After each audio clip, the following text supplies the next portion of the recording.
अस्सलाम वालेकुम and good morning. मैं हूं आपकी होस्ट सोनिया राव और आप देख रहे हैं मॉर्निंग मसाला। जी, तो कैसा गुजरा आपका वीकेंड? हमें कॉल कीजिए, बताइए। 2 दिन बाद आपसे मुलाकात हो रही है और मैं हमेशा ये कह रही होती हूँ कि जी बताएं वीकेंड पे आप लोगों ने क्या किया। मैं बताती चलूँ कि मेरा वीकेंड अब की बार जो है वो 1 महीने से जो चीज़ें पड़ी हुई थी पेंडिंग में, हो नहीं पा रही थी और मेरा घर नेग्लिजेंस का शिकार था, तो मैंने घर पे खूब काम किए। 2 दिन मैंने सिर्फ घर पे रह के घर के जो मसले मसाइल थे उनको निपटाया।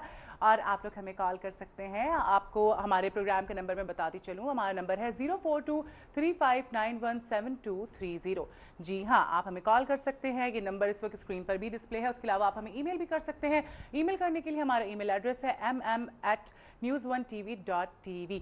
अच्छा जी, थॉट ऑफ द डे की बात कर लेते हैं। तो जी थॉट ऑफ द डे ये है कि कल्चर किसी भी माशरे की तरक्की में बहुत अहम किरदार अदा करता है यकीनन। और इसकी एक बहुत ब्यूटीफुल एक सेइंग है, कोट है, जो मैं आप लोगों के साथ शेयर करना चाहूँगी। वो ये है कि without people without the knowledge of their past history, origin and culture is like a tree without roots. जी हाँ, बिल्कुल ऐसे ही है। We should never forget our roots, our culture, और we have to be proud of it. लोग जो है वो जो वानाबीज होते हैं ना, जिनको अंग्रेज़ बनने का शौक़ होता है और वो अपने कल्चर को भूल जाते हैं और दूसरी जो बाहर की चीज़ें, बाहर वालों की चीज़ें उनको अपना रहे होते हैं, तो मैं उन लोगों को ये बात कहूँगी कि ना वो इधर के रहते हैं ना वो उधर के रहते हैं। बी योर सेल्फ, अपनी रूट्स को कभी नहीं भूलना चाहिए।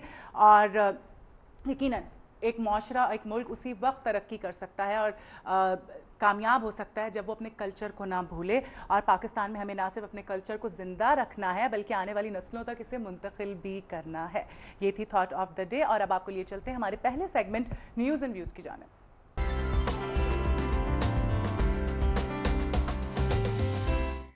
जी, न्यूज़ एंड व्यूज़ में आज हम बात करेंगे chief of army staff general Ashfaq Parvez Kayani की एक्सटेंशन के हवाले से। और आज हमें ज्वाइन किया है माहिर तज़िया निगार इरशाद आरिफ साहब ने। अस्सलाम वालेकुम, कैसे मिजाज हैं आपके? अच्छा, सबसे पहले तो इरशाद साहब मुझे ये बताइएगा कि हुकूमत अपनी हिफाजत के लिए बहुत से गैर ज़रूरी फैसले करती है और कभी ऐसा नहीं होता कि आवाम के लिए मुनासिब इक़दाम किया जाए। कभी ये भी नहीं देखने में आया कि कोई वज़ीर इस्तीफ़ा दे आवाम के मफाद में। क्या कहेंगे? अंदर का खौफ जो होता है वो फिर इस तरह के फ़ैसले कराता है। तो जो आदमी या जो ख़ानदान या जो हुकूमत अंदर के खौफ का शिकार हो, वो अपनी हिफाजत में लगी होगी, उसको ये वक्त ही नहीं मिलेगा और ये ख्याल ही नहीं आएगा कि वो दूसरों के लिए भी कुछ कर सके।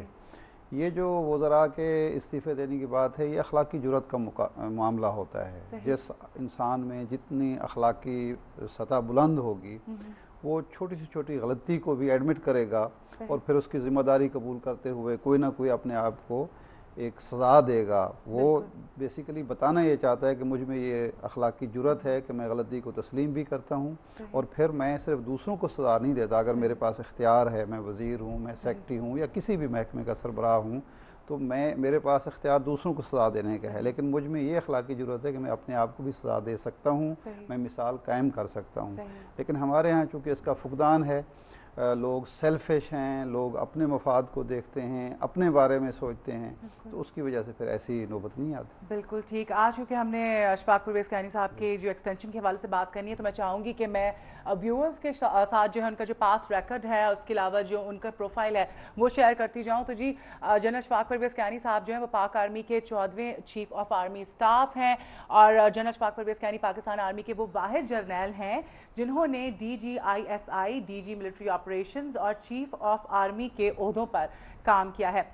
अशफाक परवेज़ कियानी साहब जो हैं 29 अगस्त 1971 में 45वें PMA लॉन्ग कोर्स में कमीशन हासिल करके बलोच रेजिमेंट की 5वीं बटालियन को ज्वाइन किया उन्होंने। उसके अलावा मिलिट्री कॉलेज जहलम से ग्रेजुएट किया, वॉर स्टडी में मास्टर की डिग्री हासिल की और जनरल अशफाक परवेज़ कियानी मोहतरमा बेनज़ीर के पहले दौरे हुकूमत में उनके डेप्यूटी मिलिट्री सेक्रेटरी भी रहे और दिसंबर 2002 से सितंबर 2003 तक डायरेक्टर जनरल मिलिट्री ऑपरेशन रहे।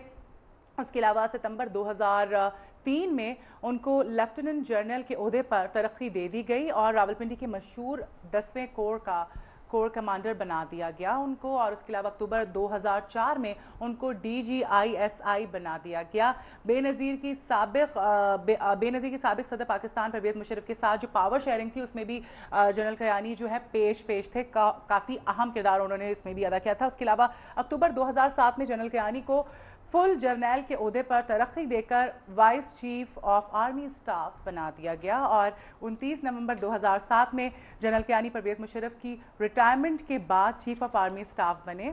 और पाकिस्तान की तारीख में पहली बार किसी जमहूरी हुकूमत ने चीफ ऑफ आर्मी स्टाफ की मुलाजमत की मुद्दत में तोसी की है। उन्होंने नवंबर 2010 में रिटायर होना था और पाकिस्तान की तारीख में कभी ऐसा नहीं हुआ कि इतने बड़े ओहदों पर कोई शख्स फाइज रहा हो। इतना काम जनरल अशफाक परवेज़ कियानी ने किया है कि मैं उनका प्रोफाइल और उनका जो रिकॉर्ड है वो बता के थक गई हूँ। तो सर ये उनकी एक्सटेंशन दोबारा हो गई, वो थके नहीं काम कर करके? उसको छुट्टी ना मिली जिसने सबक याद किया। सही। असल में उन्होंने बहुत काम किया है, तो ज़ाहिर है हुकूमत ने सोचा कि इनसे मज़ीद काम लेना चाहिए। अच्छा, तो इसके क्या अलावा हुकूमत ने क्यों सोचा, वजह क्या है? अब ये तो हुकूमत वाले बता सकते हैं, लेकिन जिस अंदाज में उनकी एक्सटेंशन का ऐलान हुआ कि वज़ीर आज़म साहब को तकरीर के वक्त टाई ज़ेब तन करना भी याद नहीं रहा इतनी जल्दी में, हालांकि वो बड़े खुशपोश इंसान हैं और उनके जो PID के या महकमा इत्तलात के अफसर थे, उन्होंने जो फैक्स करना था अखबारात को, उसको टाइप करना याद नहीं रहा। देखिए आप, और जब तकरीर वज़ीर आज़म साहब कर रहे थे तो वो कैमरे से आंख नहीं मिला रहे थे। हाँ, परेशान थे। नहीं, मैं नहीं समझता कि वो परेशान या सरासीमा थे, वो इन्हमाक इतना ज़्यादा था तकरीर में, यकसू थे, वो समझते थे कि ये इतना मुकद्दस फरीज़ा मैं अंजाम दे रहा हूँ तो मुझे कैमरे की तरफ देखने बजाय उन अल्फाज की तरफ देखना चाहिए जो मैं अदा कर रहा हूँ। तो जाहिर बात है कि ये इतना बड़ा एक कारनामा मौजूदा हुकूमत ने अंजाम दिया है। जमहूरी हुकूमत में पहली दफ़ा ये हुआ है जी। जमहूरी हुकूमत में पहली दफ़ा तो नहीं हुआ, अयूब खान को भी सरफराज खान नून ने एक्सटेंशन दी थी, तो वो भी उसको हम गैर जमहूरी हुकूमत नहीं कह सकते। लेकिन बड़ी दिलचस्प बात है कि अयूब खान की एक्सटेंशन की फ़ाइल 1 साल से सदर सिकंदर मिर्ज़ा के पास पड़ी हुई थी। अच्छा। तो वो ख़ुद भी बड़े काया आदमी थे और फ़ौज से उनका ताल्लुक़ था, तो वो उनको एक्सटेंशन नहीं दे रहे थे। अच्छा। अयूब खान साहब की मुलाकात हुई सरफराज खान नून से और उन्होंने कहा कि देखिए मेरे साथ ज़्यादती हो रही है, तो उन्होंने उनको तौसीह दे दी। और दिलचस्प बात ये हुई कि उसी तौसीह शुदा जो आर्मी चीफ थे उन्होंने सरफराज खान नून की हुकूमत ख़त्म की, मार्शल लॉ लगाया, मेरा ख्याल है उस एहसान का बदला चुकाया। सही। और उसके बाद फिर जो हुआ वो आपके सामने सही है। अच्छा, मुझे एक बात बताएं। अच्छा, मज़े की बात ये हुई कि सारे जो लोग बात करें वो ये कह रहे हैं कि 3 मिनट की जो स्पीच थी उसमें 1.5 मिनट सिर्फ यही बात हुई है, उसके अलावा और कोई बात नहीं हुई, और अभी 4 महीने बाकी थे। ठीक है, इतनी जल्दी थी वज़ीर आज़म को? नहीं, नेक काम में ताख़ीर नहीं करनी चाहिए ना। जो एक काम करना है, देखो ना, उनको 10:30 बजे ख्याल आया वज़ीर आज़म को कि ये काम जो है कल पे नहीं छोड़ना चाहिए। सही। तो फिर उन्होंने 15 मिनट में वो फैसला कर दिया, बजाय इसके कि वो चाहते वैसे तो दूसरे दिन भी कर सकते थे, कोई ऐसी इमरजेंसी बज़ाहिर तो नज़र नहीं आ रही थी, लेकिन उन्होंने कहा कि नेक काम है, कल तक पता नहीं क्या हो, आज का काम कल पर नहीं डालना चाहिए।